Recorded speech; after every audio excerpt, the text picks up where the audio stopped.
Another great high-performance HMI technique is to use the sparkline chart component. It can be found under the Charts tab of the component palette. Essentially, the sparkline chart is a minimalistic chart that displays a line chart history for a single data point. Sparklines were invented as a way to show a great deal of contextual information in a very small amount of space. Sparklines are typically used to display the recent history, up to a certain time, of a single data point so that the viewer can quickly discern the recent trend of the data point. Is it rising? Is it falling? Is it oscillating? It's really easy to configure the component. Essentially, it's a property called data, that's a data set, that will contain all the history that we're going to display. If you look at the data set, there are two columns, a timestamp and a value. We can bind this property to a SQL query or to tag history to bring back some data. So I'm going to bind mine here to a tag history to bring back some information from the historian. I'm going to select a single tag. I'm going to select my RAMP0 tag and drag it over here to the right hand side because I can only look at one tag. At the bottom, I'm going to specify the date range as real time since we look at the most recent amount of time. I'm going to look at the most recent 60 seconds of data. I want the sample size to be natural, the return format to be wide, and the mode here to be min-max.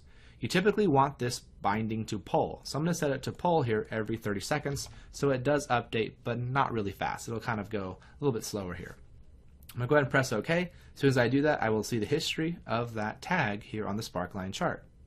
Now there are a couple of other properties down here that we can work with, such as the desired low and high, which is a nice range we can specify so we can see where the trend falls outside of that range. So if I put my low to 200 and my high here to 600, you can see a blue bar that gets put across that sparkline chart. As you can see right now, the most current value, which is the red dot, is inside of that bar. So I can now get the last 60 seconds of this data that's going to continually update here. There's also a range low and high for the overall chart itself. Right now it's auto ranging based on the data that comes back, but you can fix it if you want to a specific low and high. So basically the idea of this component is to put it right below other values. So I can put this right below each one of these two moving analog indicators. So not only can I see the value, here I can see 32.5 PSI, I can see exactly what range it's inside of, if it's in the normal operating range or not, as well as down here I can see the trend of where it was in the last 60 seconds or whatever time period you want to select.